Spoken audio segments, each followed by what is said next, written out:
Hi, I'm Deanna Joe, and welcome to my channel, Responsible Faith. Today, I have a very special guest with me. She's the author of a blog called Surviving Church and Childhood. And welcome, Debbie. Thank you. I'm glad to be here.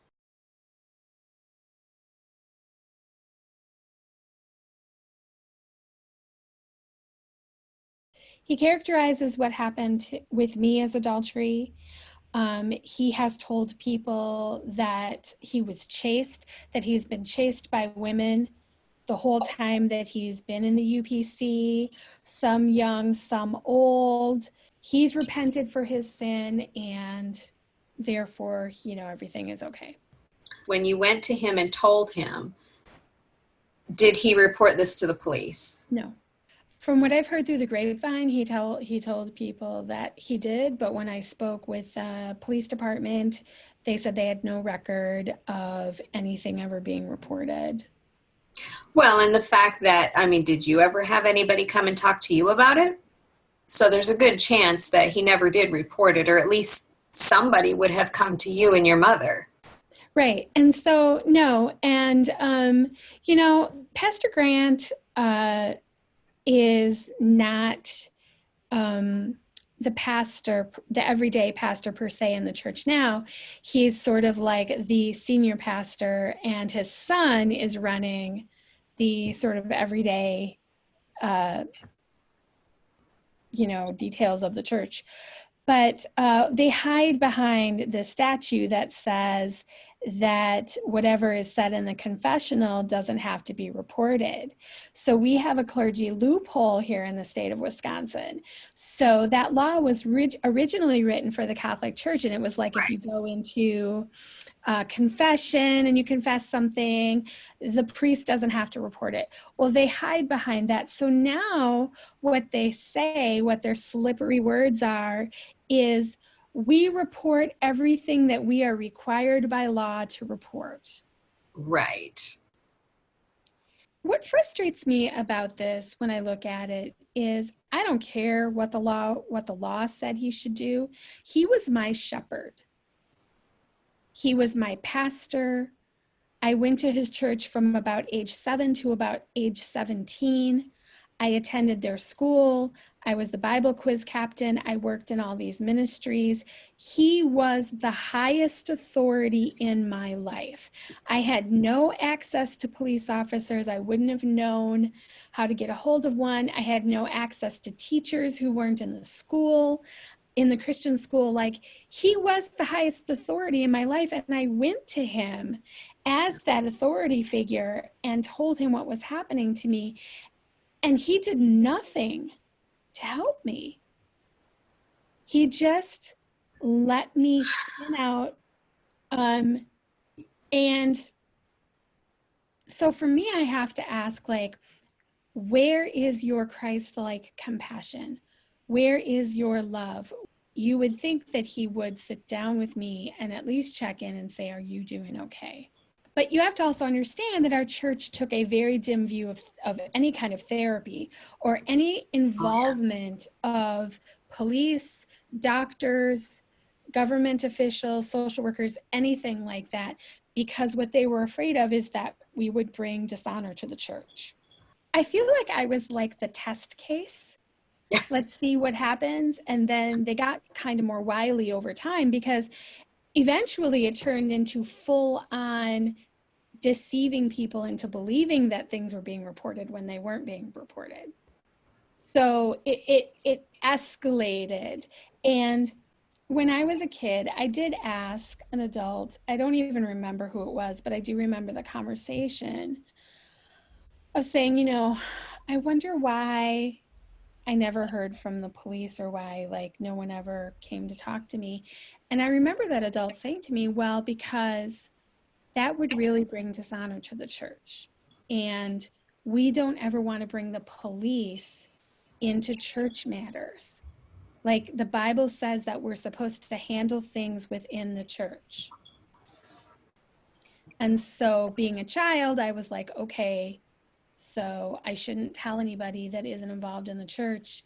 I shouldn't go to anybody for help, because that would be taking it outside of the church and potentially bringing harm to the church. So I just tried to move on. Yeah. And what's really sad is that I had a conversation with another survivor a couple of days ago, and we realized that there were like 4 or 5 of us that were all being abused around the same time, and none of us knew that the other was being abused. And you were spending time together and hanging out together, and nobody said anything. No. You guys were not all being abused by the same person. No. No. The church cultivated an environment, and I wish that I understood all of this, but they really seem to cultivate an environment of it being okay to take advantage of young women. Because men are not in control of themselves. Right. It's a woman's responsibility to keep her brother from stumbling. And so it sends the wrong message to girls, but it sends the wrong message to men too. Yes. And, I found myself asking this question over and over again, like, does the church draw these sort of men, or do they create these sort of men? Because I could name 10 men that I know of from the church I grew up in off the top of my head that I have heard stories about. That's just off the top of my head. If I sat down and actually look through my notes, there'd be more. I think at one point we were up around 22 people that we had heard stories from. In that church. Yeah. Over the years. Yes. Wow. So, I mean, it's systemic, and it's also sort of like a family business. So, the son took over. I have a theory that it could be about finances, because men are typically the ones that pay tithes, because men are the ones that have jobs. So it's a lot easier to dispose of the young women, keep the men, keep the money flowing into the church, and let these useless young women go. So there's 2 things that I want to talk about. I did run into my abuser when I was going to a Southern Baptist church when I was about 25 years old. He sold pictorial directories for Olin Mills, for church directories. And my stepmother called me one day and said, "Debbie, don't come get your picture taken until I get a chance to talk to you." And I thought, well, what's that about? Like, we have an appointment, I need to go. And she said, "I think the guy who abused you when you were a child is at the church right now." And so I called my elder at the time and I said, "I don't know what to do, but I need to get my picture taken," because I was a Sunday school teacher at the time and stuff, "but I can't be there with him. Like, I can't." And he said, "Well, what if I was willing to sit down with the 2 of you and let you say whatever you want to say, get it all off your chest? Would that be okay?" And I said, "Oh, I guess." So he came in and sat with us, and I, said to him, like, "I just want to know why. Like, why did you do this?" And, all he wanted to do was talk about how he was forgiven, and how even Pastor Grant had forgiven him and calls him brother now, and how he really believed that I was more upset with how the church treated me afterwards than I was about what he did to me, because what he did to me wasn't that big a deal. And he also said, just to kind of show the mindset, I said, "But I was 11 years old." And he said, "Well, you were a very mature 11-year-old. He said that, and I just didn't know what to say. I mean, that was kind of the end of that conversation. And I wish I had said more, but even at 25, I still hadn't fully processed what happened to me. I was still trying to just figure it out. And I had little children, and it wasn't until, 3 years ago or so that I really started to really process. And I'm 50. So like that just goes to show how long it takes. But I think a lot of it had to do with I had one child left at home who was a senior in high school who didn't need me as much when I Yeah. started to process this. And it was like my life had become quiet enough that I could really think about it and really process it. And then, everything changed for me at that point. Did you have a moment when your own daughter turned 11 where you thought this was the age? Yeah, I did. It came to me with my oldest child, actually. She turned 11 and she was wearing a 101 Dalmatians tracksuit. And it just broke my heart because I realized I was just a baby. I mean,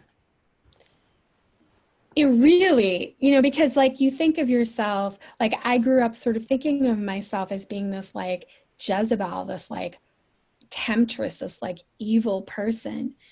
And then you see it through that lens and it's like, that's not even possible.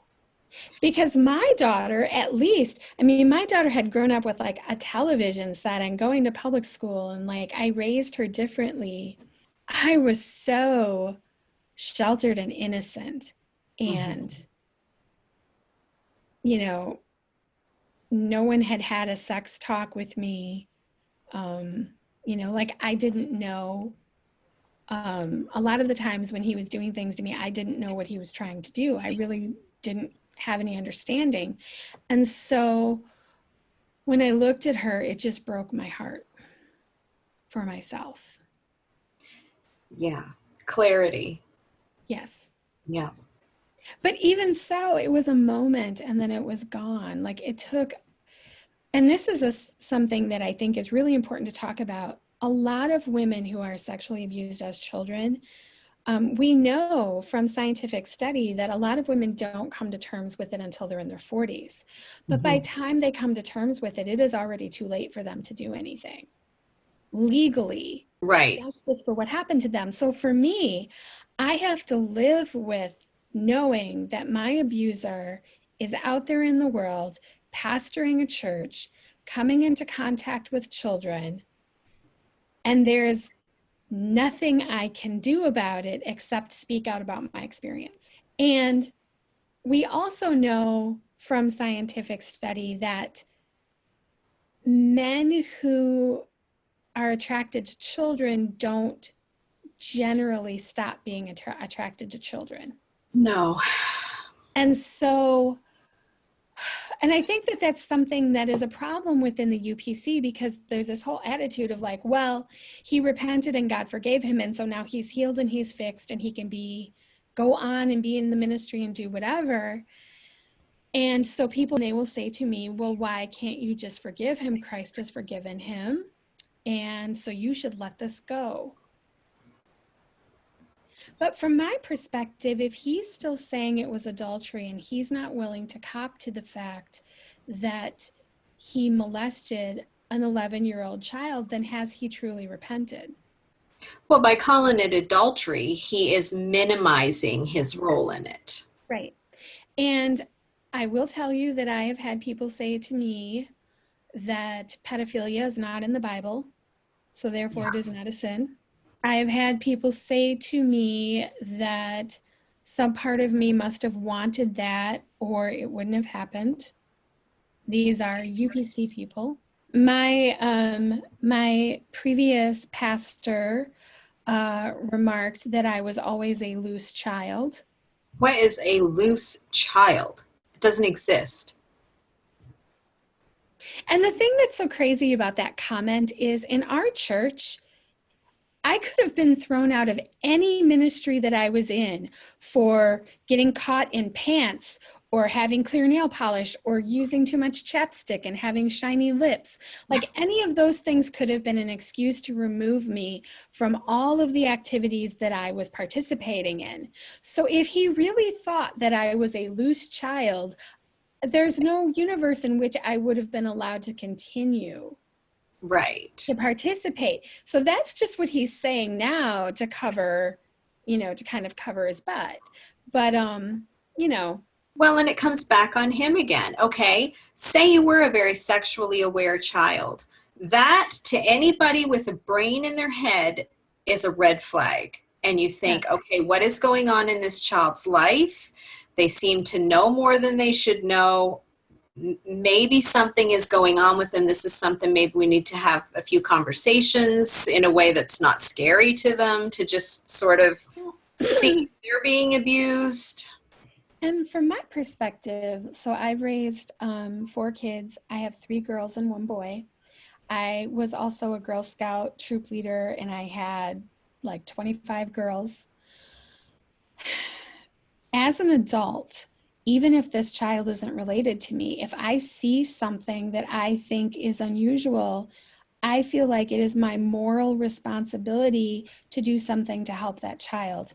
Either report it to social services, talk to the child's parents, talk to the police if that's what I feel like I need to do. But like, I need to do something to help that child. Yes. If they truly felt that way and didn't talk to my mother and didn't talk to anyone, then I don't even know how to think about that. And I mean, that accusation was a lie anyway, because like you said, you were completely innocent. You didn't know anything about anything. You were just, Well, and let's, I mean, I think that in these conversations, we talk about things in terms of God and the Bible and the church, but we do have laws. Laws state that an 11-year-old child cannot consent to sexual activity with a 29-year-old male. 13-year-old child or a 12-year-old child cannot consent to sexual acts with a 31-year-old. right. This went on for a couple of years. So like, no matter how you want to view it, no matter what I would have done or said or whatever, the responsibility is on the adult. Absolutely. And if you were a man who was in a situation that you were being so gravely tempted in, why would you continue to put yourself in that situation over and over and over again? And so, that just doesn't wash with me. And as to the no verses on pedophilia, I have actually heard that there are a few of them where the words translated actually are referring to sexual acts with a child. That is probably something I need to look into and talk about on my channel at some point. But at the very least, let's point to the verse that talks about if anyone causes the least of these little ones to stumble, it would be better if a millstone were hung around their neck and they were cast into the sea. That would be a good place to go with that. Right. Right. And whenever I have tried to speak with people about this and I've pulled out that verse, so often what I'm met with is, why are you so bitter? Oh, yes. Why can't you just forgive? Well, okay, let's look at that. I don't really think of myself as bitter. I think of myself as a responsible adult woman who knows that a person who sexually assaulted me has never been brought to justice and is in a position where he has access to children, and the people who are attending his church do not have knowledge of his activities. And I think that as a responsible adult in the world, it is my moral responsibility to say something. I agree. And since I'm not able to prosecute him because of the statute of limitations, the only way that I can really get the word out about what happened is by telling my story. And that is something you have done with your blog. Yes. What was that like, starting a blog and just kind of putting it all out there? I have been telling this story my whole adult life. And, a lot of times what I would hear from people is, well, you're an adult now and you're not in that situation anymore. So isn't that good? And you can just let it go. But the problem is that trauma is not that easy to let go of. And so I feel like for most of my adult life, like the trauma response was just getting louder and louder and louder. And my body was like begging me to pay attention to this thing that I kept pushing aside and trying to pretend like I was okay.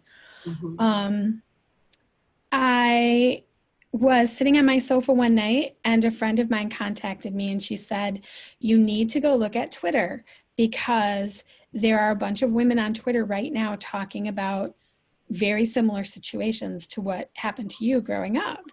So I went on Twitter, and what I discovered was just like this outpouring of posts under the Church Too hashtag, which came after Me Too.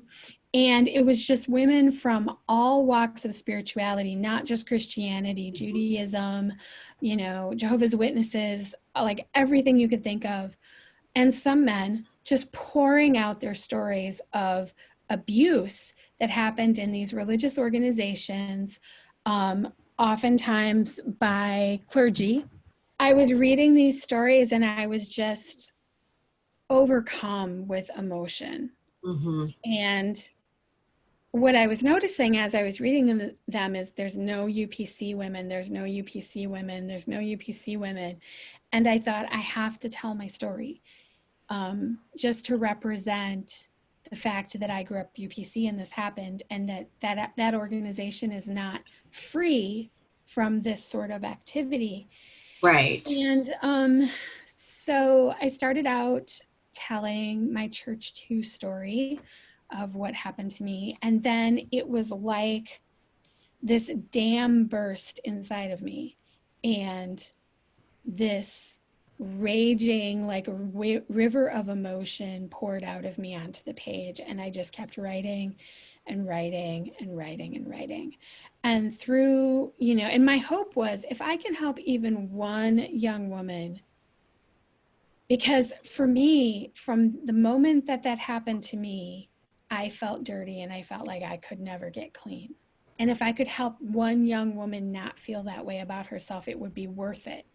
And let me tell you, to anyone who thinks, because I have been accused of trying to get my 15 minutes of fame or to draw attention to myself, it is not desirable to put your sexual abuse out into the public eye for people to scrutinize. Right. There would be better ways to get 15 minutes of fame than to come out with this. Like, it was very difficult for me to tell that story and to be that vulnerable. Mm-hmm. And to put myself out there, because I knew exactly how the church was going to respond to me. I knew that I would not be met with sympathy or compassion. I knew that no one was going to contact me and say, hey, we're really sorry, can we talk? So through this, I got connected with spiritualabuse.org. Mm-hmm. And I was contacted by them, and Lois said, there's someone in one of the ex-UPC groups who's talking about your abuser right now. And these girls seem to know you. Do you want me to add you to this group? Okay. So I said yes. We started chatting, and it was just like so heartbreaking to me, because my whole adult life I had been telling myself I was the only one, and asking, like, why did God let this happen to me and not to anyone else? And what I found out was all these little girls that were little girls when I was a teenager, they all had their own stories. So a series of events happened. So I got involved with these girls. We started a really small, intimate support group. We talked about things. We sort of grew to trust each other. So, like, we all knew each other, we all liked each other, we all had affection for each other. We didn't trust each other. Okay. Like, it became really difficult to be like, is that person really all the way out of the church? Can I really trust them with my story? Are they going to go back? So, like, there was a lot of maneuvering that had to happen. But once we grew to trust each other, then we started a bigger support group where we invited more people in, and that's been a really good experience. Around the time when I had started the small group, my story just kind of took off. And I was getting correspondence from women from all over the world who were supporting me Mhm. And they kind of took Steve to task. Like, I didn't have to do it. They started posting my blog on his personal Facebook page. They started posting my blog on his church's Facebook page. Eventually, the church's Facebook page was shut down. He closed his Facebook page down. So now, you have to be a friend of his to see what he's posting. But Mhm. in the meantime, he tried to say that it was adultery. And it was one particular night where he was kind of going on this tirade about women and the Me Too movement, and how if women would just dress more modestly, maybe these assaults wouldn't happen, and how, these women are kind of asking for trouble because they're out there and they're not, being godly. And that kind of pushed my husband over the edge. So my husband confronted him and said, "Why don't you tell your congregation how you met my wife?" And he said, "You must have me confused with someone else." And my husband said, "No." And he posted my blog, and then there wasn't really a response. He just kind of left it there, and he didn't delete it, but he didn't really respond. And that was when he really started spinning this story of that it was adultery, and I was very mature, and he was going through a time where he was really struggling with lust, but there was never any responsibility for the fact that he was an adult man and I was a child. I was going to say there are plenty of men who deal with the issue of lust who do not take an interest in little girls. That is not a lust problem. That is a pedophilia problem. You know, uh, that you were mature for 11. You were still 11. You don't take an interest in a child unless you're a pedophile. Right. I mean, and I have to think about, like, what did he even talk to me about? Like, I wouldn't know how to talk to an 11-year-old boy for 8 hours in a car. Oh my word. My son was an introvert, so he never talked that much. But, like, I wouldn't know. I don't understand that. And, there's so many things that happen to you as an adult survivor that can just throw you for a loop. So one day I was in Penny's and I realized that Bally, the bra company, still makes the bra that I wore when I was 11 years old. It's the exact same bra. It has a little tiny like rosette in the middle, and Mm-hmm. it's very plain. And it's a young girl's bra. And I saw that and I was just in tears because without, you know, being prepared for it, I had this flashback of like looking down and seeing my little girl's bra, basically. I just had this flashback of this moment in the car with him. And, I never know when those things are going to come at me, which is part of what makes being a survivor so difficult. And so that is in part why you advocate for other survivors. And so you actually, one thing you had mentioned was that when you exited that church, you didn't actually leave over doctrinal. No, I felt pretty rejected by God. I felt pretty unworthy. But I was not an unbeliever by any stretch of the imagination. I mean, I believed everything that the church taught. I left because my pain was so great that it overcame my fear of hell, which was a pretty substantial fear. Our church had moved. It had moved from what was kind of a central location in our city to a more rural location. They bought a big piece of land, they built a school, they built a church. And I didn't have any way to get there. And so I had been trying to talk to the school principal for weeks, and it's getting closer and closer and closer to when school is supposed to start. And I couldn't pin him down. And I was just like, look, I don't have any way to get to school. I don't know what I'm going to do. Finally, I sort of caught him in a moment when he was in his office. And I said, can we please talk about this? And he's like, well, have you gone and asked this family? Have you gone and asked that family for a ride? And I said, I've asked everyone, and no one is willing to give me a ride. Well, part of the problem was that for years I had been riding with older kids that had a driver's license, and those kids had graduated or moved on. And so I was kind of stuck. He was like, well, you should just kind of keep asking around. And I'm like, well, okay, but school's starting. I think school was supposed to be starting within like a week. And I had no idea how he was going to get there. And he just didn't seem concerned. And so I thought, I'm going to float an idea by him. I was feeling kind of bold that day. And I said, the public high school is a block away from my dad's house where I was living at that point. I said, I could walk to school if I went to public school. So I was thinking, if I can't find a ride, I'm just going to go to public school. And he hit the roof. He was like, you can't do that. If you go to public school, you're going to go to hell. Like really just got very angry with me. And I said, what is the purpose of all of this education and coming to church and everything? I'm going to be out in the world in a year anyways, because I only had a year of high school left. It's only a year. So, I think I'll be okay. I don't really know what else to do. So here I am, I'm a child, I'm trying to solve a problem. I don't have any solution. There aren't any adults that are really helping me come up with a solution.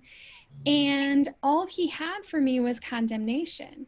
And, he went to the school every day. He was the principal, him and his wife worked there. They could have given me a ride, but they didn't offer. And I'm like, you don't seem to have a solution for me, but you're telling me you think I'm going to go to hell. And he told me, he's like, if you walk out of my office right now and you're not willing to make a commitment to go to school here, I don't know what's going to happen to you. And I just looked at him and I was just kind of like, I don't know what to say. I was 17 years old. I was like, I don't know what to say to you. Like, and I turned around and I left, and I was trying to get to the door because my dad was supposed to be picking me up after service. And I'm like, I just need to get out. And one of my classmates saw me, a boy. He pulled me aside and he said, are you okay? And I looked at him and I said, I'm never coming back. And I just left. And that was it. And even in that moment, when I go back to that moment in my mind, I was so dissociated. I wasn't really, I wasn't really present. And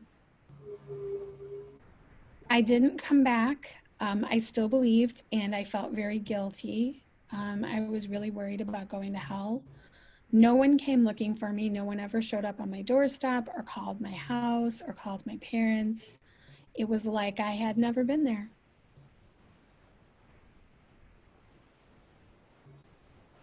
I ran into someone about a year later from the church, and they said to me, so where's your baby? And I said, what baby? And they said, well, I thought you got pregnant and that's why you left the church.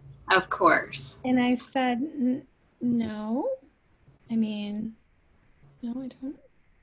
Which, I'm sure they just thought I got rid of it or something, but I was shocked that was what people were walking around thinking of me. And yeah.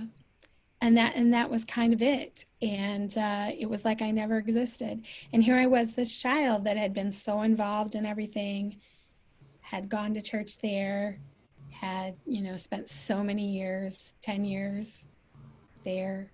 And it was like I was gone and I had no worth to them. I was not worth coming after. Well, and I think that part of it was that they just didn't want to have to deal with my school problem. This solved the problem for them. Yeah. Nobody had to give me a ride, and I knew that that problem was coming because I knew where the new building was going to be built. And I kept kind of floating this idea of like, I don't know how I'm going to get to school. I don't know how I'm going to get to school. And the response was sort of like, well, you know, Jesus will take care of it. Well, when it got down to the wire and nothing had happened, instead of taking care of it as my school principal, my Sunday school teacher, and my youth leader, he just kind of got angry with me for bringing a problem to him. I guess it never crossed his mind to think Jesus might use him or someone else that was driving right by your house to pick you up and take you. Right.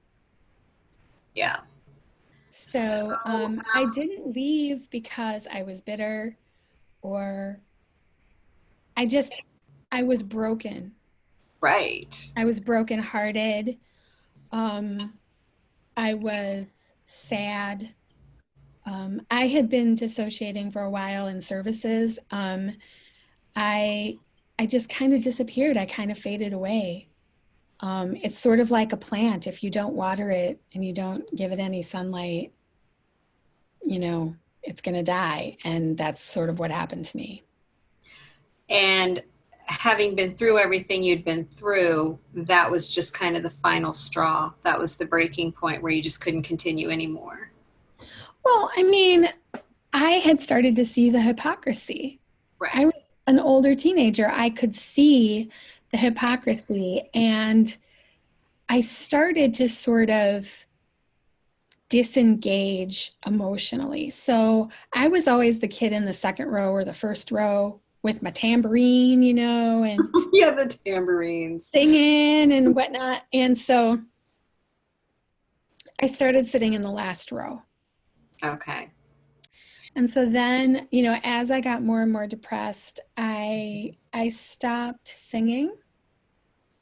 I stopped opening my Bible when everyone would open their Bible, and I would just sit there.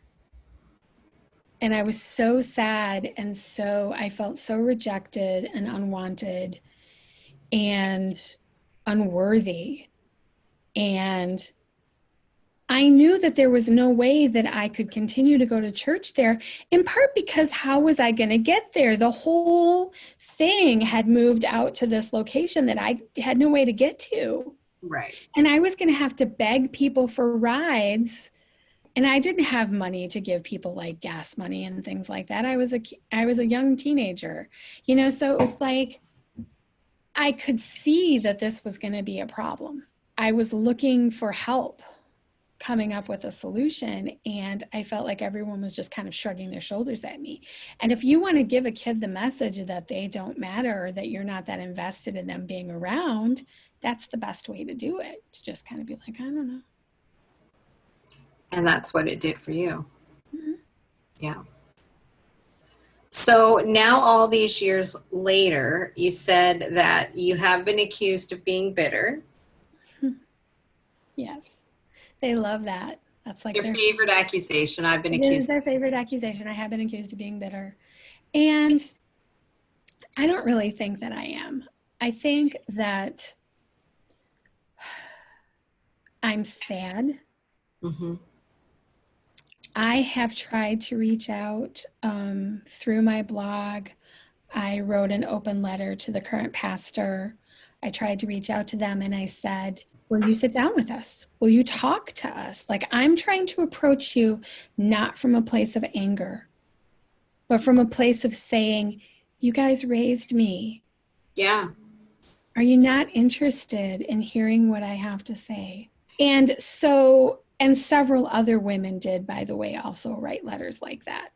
Okay. We were like, we're going to try this approach and see if this works. And all the way along, as I've tried to be compassionate and approach them that way, it's just crickets. They have no interest in having any kind of a dialogue with me. So, you know, I feel sad, but mostly I just want justice. Yeah. And I want to know that whoever is in power in our local congregation, that they are not allowing these behaviors to continue, because I've heard reports within the last year that make me believe that those things are still going on. And so my wanting justice, my wanting them to behave in what I see as a moral way is not bitterness. I'm not trying to tell them that they shouldn't believe the way that they believe or that, any of that. I'm just saying that you need to protect your children. I have a lot of beefs with the way that they teach children and the way that they treat children. One theme that has come out repeatedly within the survivor group is that none of us feel like we ever had a childhood. Right. So much responsibility is put on you so young, especially as a woman. Yes. You don't want to cause your brother to fall into sin. That is taught to you from the cradle. And that is a big responsibility for a young girl to carry. It is. And, so I do have things that I disagree with them about.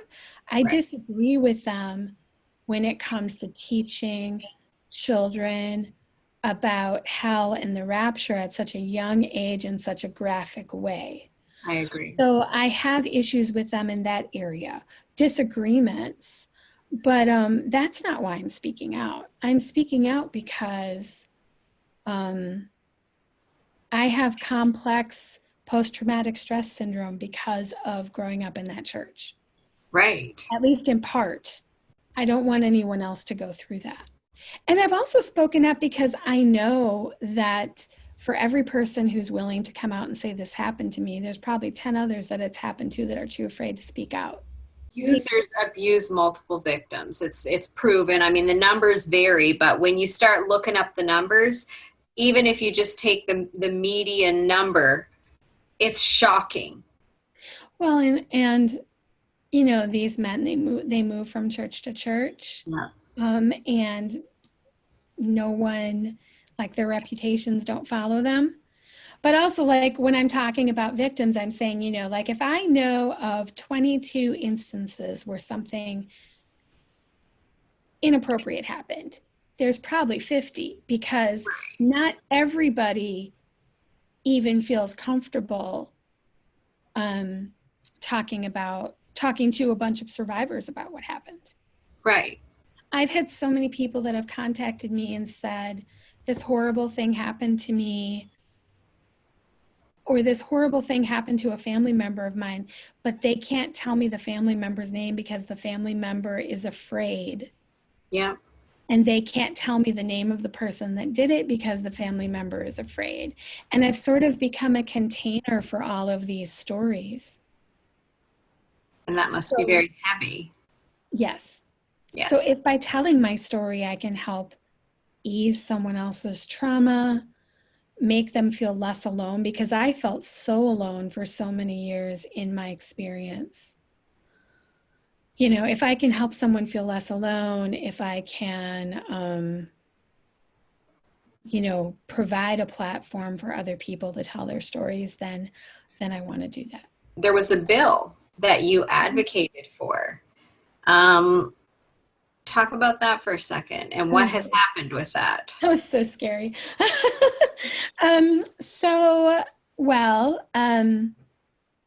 Once our survivor group kind of pulled together, we decided that a group of us who felt ready were going to report. So we reported what happened to us to the police. And then a group of us went to speak to the police chief here in Madison to kind of try to figure out, like, what our options were. And then we went and talked to my state assembly person and my state senator to kind of share our stories. And it just so happened that my state senator was working on a bill.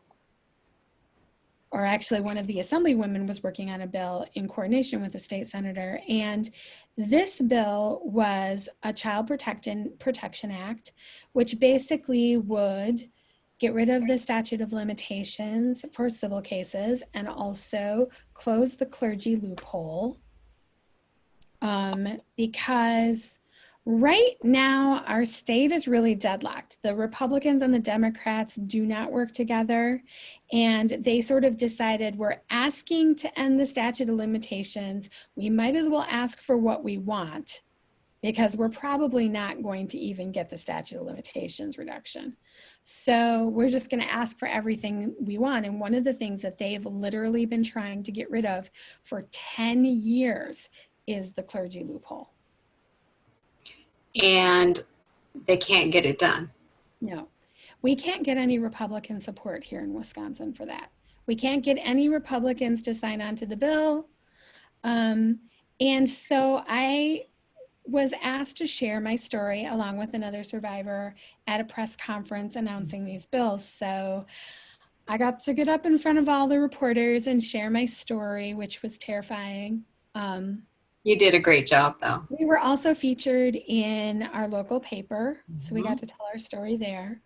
And I did a lot of work to try to promote these bills, to try to get people to contact their legislators, to talk about that protecting children from abuse should not be a partisan issue. Absolutely. A lot of survivors don't really come to terms with their abuse till they're in their 40s. That statute of limitations is really limiting. And what are we trying to accomplish? I mean, to say to someone, oh, you waited a year too long. I'm just going to let this guy be out there, even if we have corroborating witnesses who say, yes, this happened. I was a witness. I saw it happen. I knew it happened. We're just going to let it go because, you know, we ran out of time.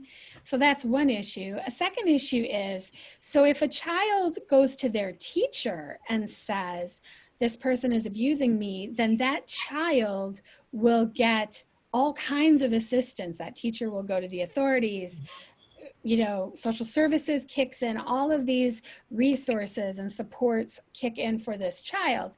But if that same child makes the choice to go to their pastor, then none of those protections will necessarily kick in because that pastor is not required by law to report to an authority.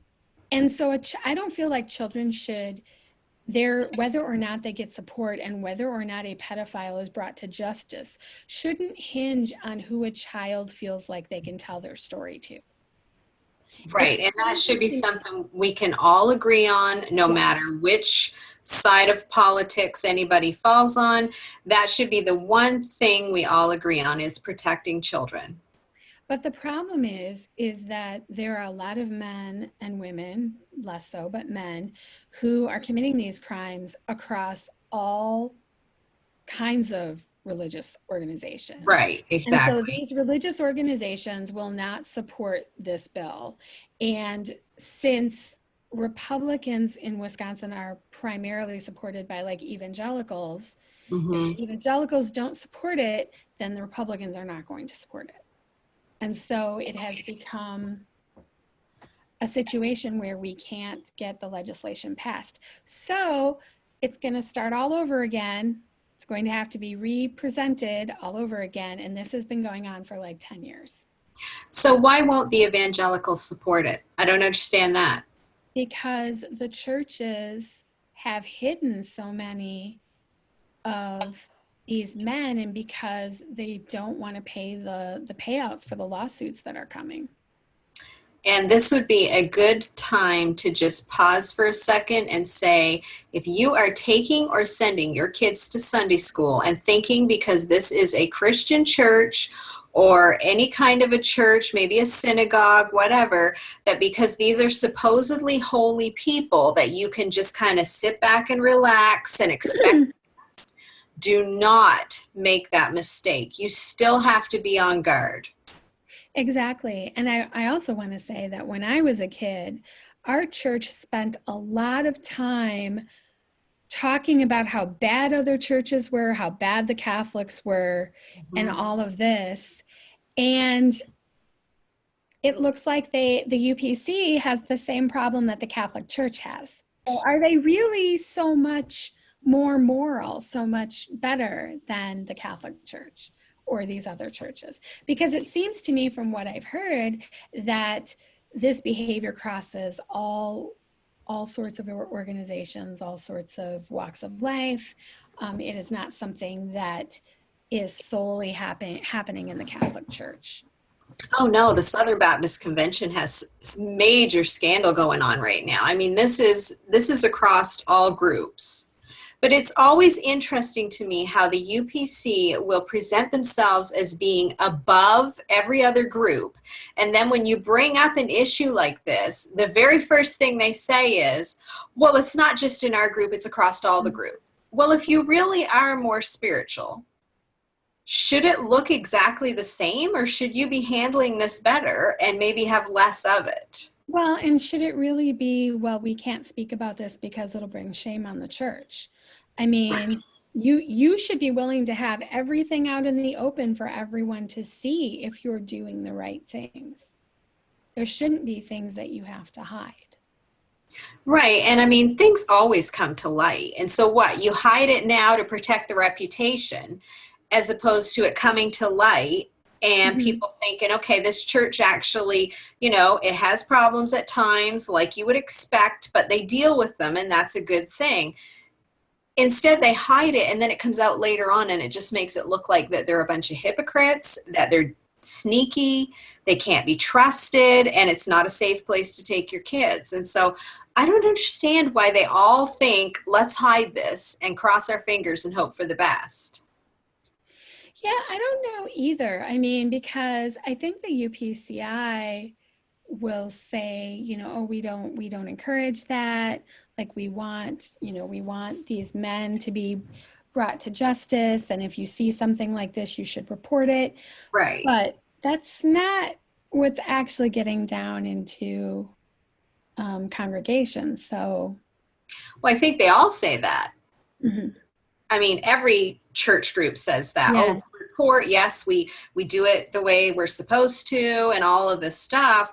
But then you find people flying under the radar, people keeping preacher's licenses, people having the ability to go pastor daughter works. And so. Yeah. And, the thing that's really sad about it is I wouldn't have enjoyed it. But at any point, if they would have said to me, since my blog came out and they've become aware of it, would you come and sit down with us? We would like to talk to you about this. Yeah.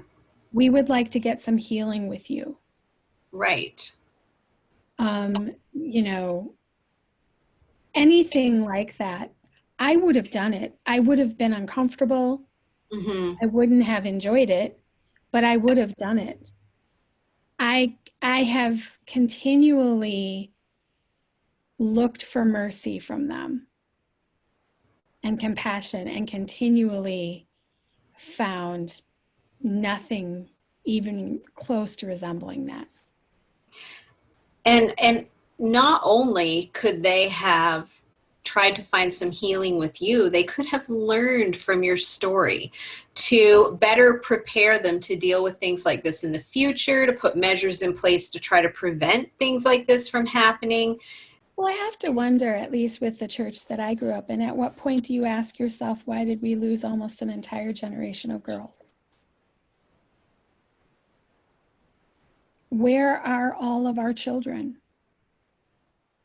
Because it isn't that children have just left because of sexual assault, which is a big reason, but children have left young people have left for a lot of reasons. And not showing mercy and not showing compassion are pretty high up on the list. Gossip and character assassination, not extending forgiveness. They talk a big game about God forgiving and them forgiving, but it's not forgiving to make a person wear a badge of dishonor for the rest of their life for something that they did when they were a child. Right. And so I have to wonder, at what point do they ask themselves, where are all of our children? And what are we doing that our children are fleeing from us? And,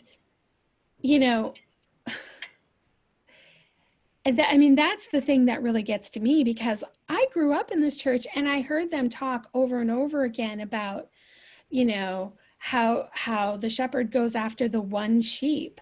Yeah. right? And how, you know, you're supposed to be so focused on winning souls and you can't even hold on to your own children.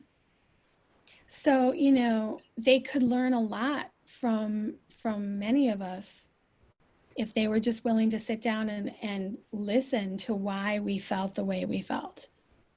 Even if, because all of these adults saw my abuser with me all the time and knew that we were alone all the time, and no one ever questioned it, no one ever said anything. He would take me out after church when everyone would go to Big Boy and get their after church meal. He would take me out and drive me home, and no one ever commented about why is this 11-year-old girl being, you know, driven around, taken out to dinner by this adult man who's married.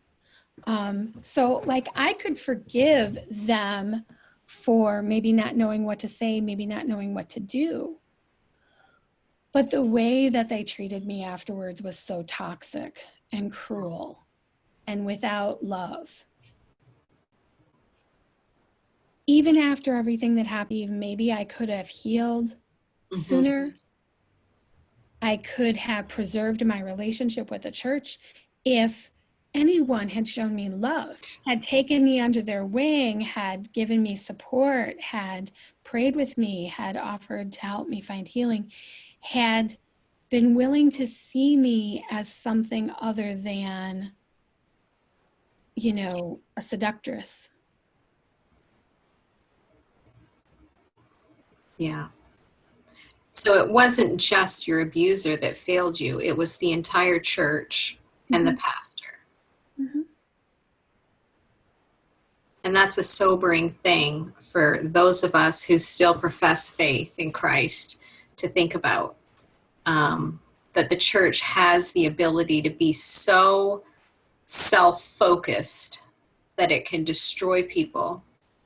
Well, and it's not, you know, and it's not even just like neglect, it's gossip, it's sideways glances, it's disincluding people, shunning people, all of those behaviors. And, you know, when I say to you, like, well, how can they not ask where all their children have gone? I mean, I'm not the only one. I mean, this happened to so many young women I know.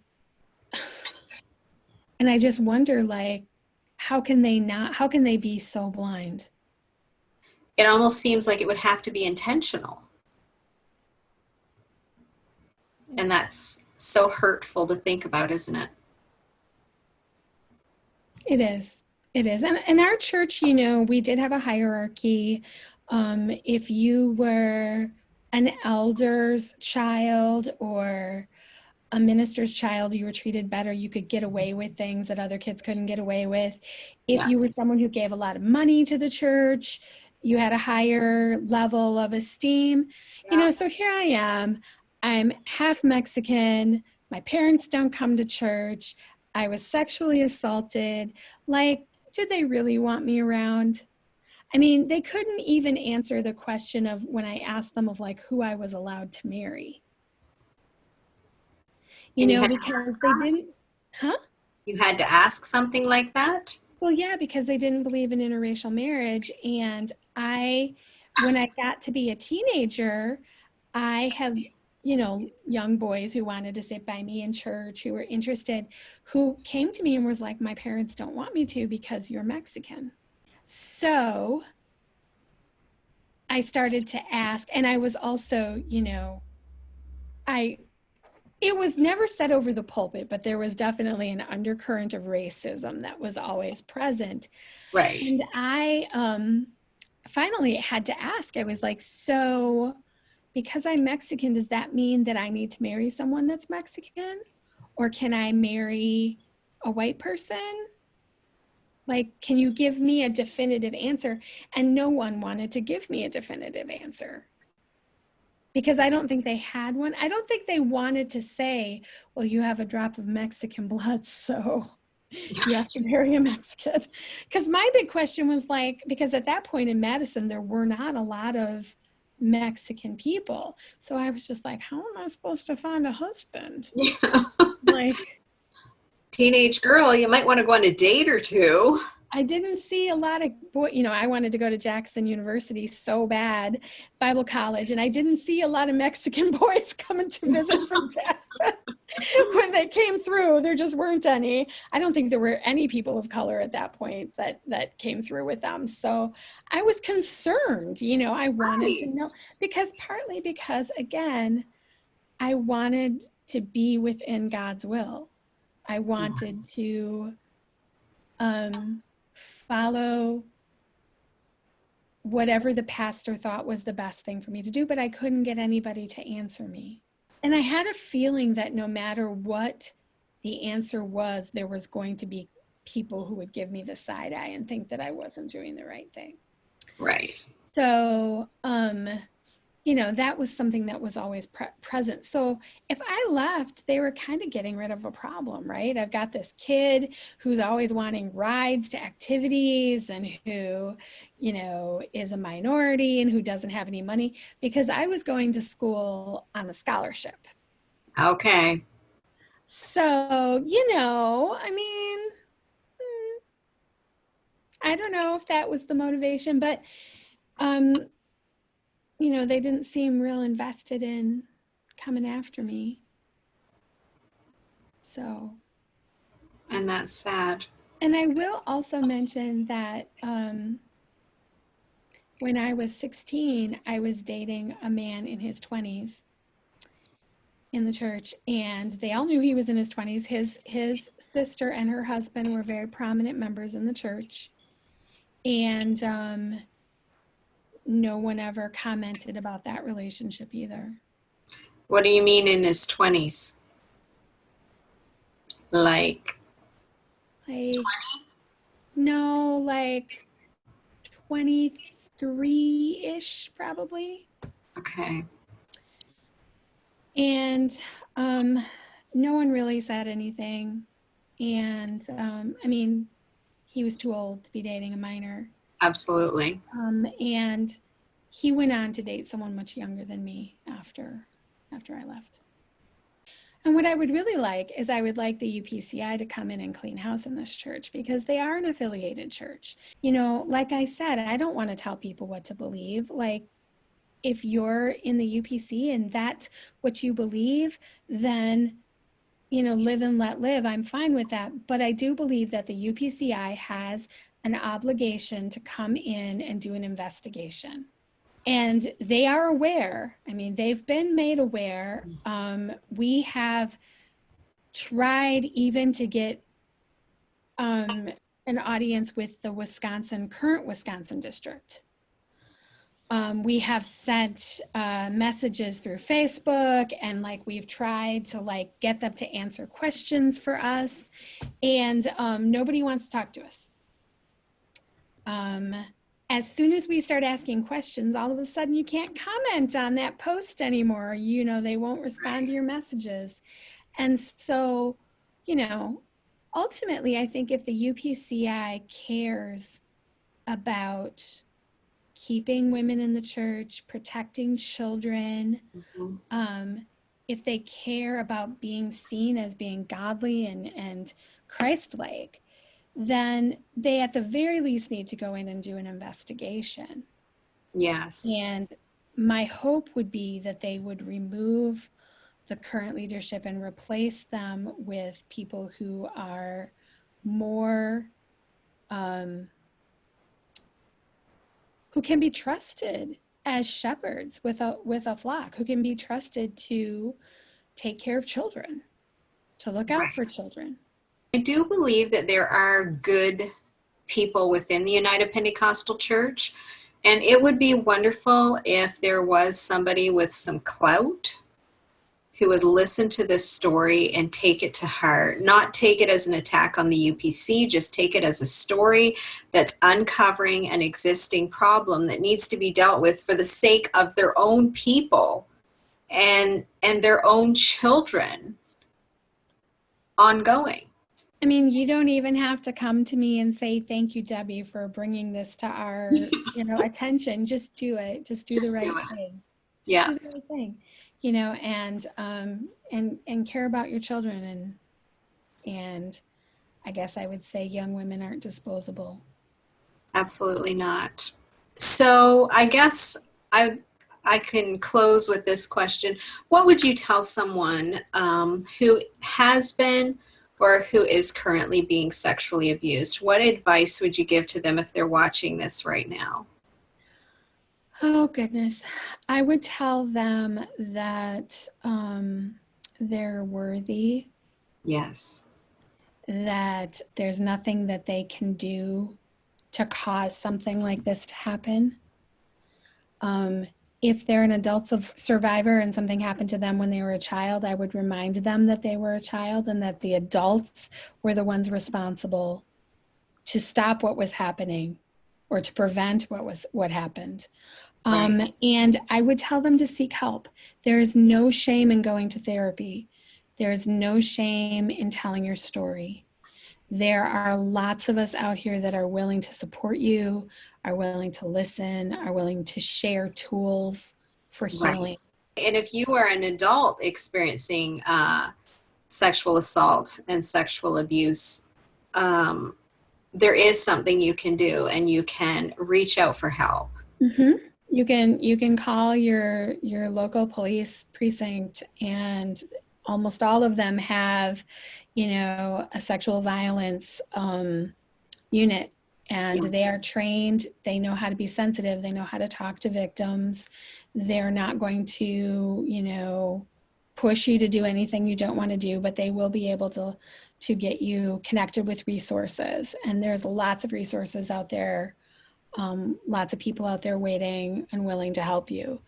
And I would say if you're a child, if you're a young girl and you're in the UPC and you happen to stumble across this on YouTube, tell a librarian.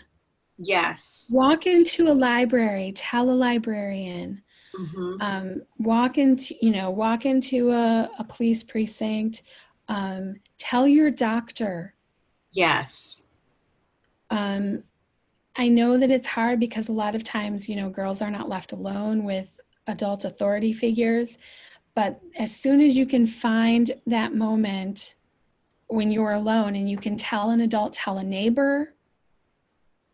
If you have access to the internet, you can actually talk to your local police department on Twitter. Like in Madison, the Madison Police Department has a Twitter account. You can tweet at them and say, "This is happening to me, I need help." Right. And if you go to public school, tell your teacher. Tell your teacher. And, don't be afraid to tell your story. Exactly. And I really appreciate you being willing to share yours, Debbie. I know rehashing all of this is not an easy thing, but I know that your big heart for people who are suffering is what causes you to be willing to talk about this. And so I guess right before I close, people always wonder, everyone I have on, they're always curious, where did you land spiritually? Oh, gee, that could be like its own separate. I tried to find I went to a lot of different churches trying to kind of duplicate what I grew up with, but I wasn't really able to. Nothing ever felt right for me because I believe the UPC was really the only place I could go. So it left me not able to find a church home very easily. I did attend a Southern Baptist church for a while and taught Sunday school there and was the preschool director. And at that time, my husband, my former husband, was being very physically abusive. And when I tried to leave, I was told I couldn't leave. And that if I left for any reason other than adultery, I would go to hell. Right. So at that point, I made the decision that I would have to take that risk because I wasn't going to survive if I stayed in that situation. And so for a while I was like, well, I'm going to be an atheist. I don't believe in anything. And, when really I was still, even at that point, I was afraid of God. I was like, he's still there. I'm just choosing to say that I don't believe he's there. Right. Which, you know, didn't really work. And so over a lot of time, a lot of like searching or whatever, I would say the easiest term for people to understand would be like pantheist. Mm-hmm. So I sort of believe that there is divinity, there is a spark of divinity in everything that is alive. Okay. And so that's sort of where I sit. I've found a lot of healing in nature. My mother did, she gave me a really great love for like being outdoors and animals. And so I found a lot of connection, a lot of healing there. Because of my CPTSD, it's very difficult for me to even be in any church. Yeah. The iconography is very upsetting to me. I have like I don't go to Barnes and Noble on Sunday because they play Christian music, and Really? it is really triggering to me. I will avoid stores if I know that they're going to have Christian music on because it will get stuck in my head, and that can be really hard to get rid of. So People don't realize the anxiety level that some of these things cause in people. And so they just sit and judge people for not attending church when church has been the source of your trauma. well, and that's the thing too. I think that trauma is a word that gets thrown around a lot, and because of that, it sort of loses its meaning. Right. Complex PTSD is the same thing that like someone who's in a war zone and comes back with PTSD. It's the same thing. The main difference is that usually when a person gets PTSD from being in like a war zone, it's because of an incident that happens. They see someone get injured and it causes them to develop PTSD. Complex PTSD happens because multiple things happen and happen and happen and happen and happen. So it isn't just one thing that triggers you. It's this thing over here and this thing over here and this thing over here. And so for me, you know, I see myself as a wounded warrior in a sense. And I'm still trying to heal from it. I have tried all sorts of different methods, and I feel like each one has gotten me a little bit closer to being okay. But I think it's really important to understand that having trauma, legitimate trauma that is religious in nature, is not the same thing as simply deciding that you don't believe in God anymore. And you're Right. an atheist and you're angry at the church, Mm-hmm. or I'm just angry at the church I grew up in, I'm just angry at my parents, and so I've decided. It's not that. It is a legitimate mental and physical disorder that Right. I had thrust upon me that I have no control over, that I have to struggle with every day. And I think that it's really important to talk about that because, like I said, that word trauma and trigger, those things get thrown around and they lose Yes. their meaning. Yeah, especially trigger. Yeah, people tend to say, oh, I'm triggered every time they hear something they didn't want to hear, they don't like, or whatever. That's not it. For me, what happens is that I can have flashbacks, I can have nightmares, I will start to dissociate. My kids say, you know, you get like the 1,000-mile stare where you just sort of disappear from what's happening around you. Yeah. And then once that happens, I have to spend a lot of emotional and mental energy getting myself back to a good place. And Right. so it's better for me to just try to avoid the things that cause, you know, cause me to go into that state. Well, I appreciate you explaining that because I do think that sometimes people don't understand that. Yeah. Thank you for sharing, Debbie, and your story is so important. I just really appreciate you coming on. And Thank you for letting me tell my story. well, it was my honor. It really was.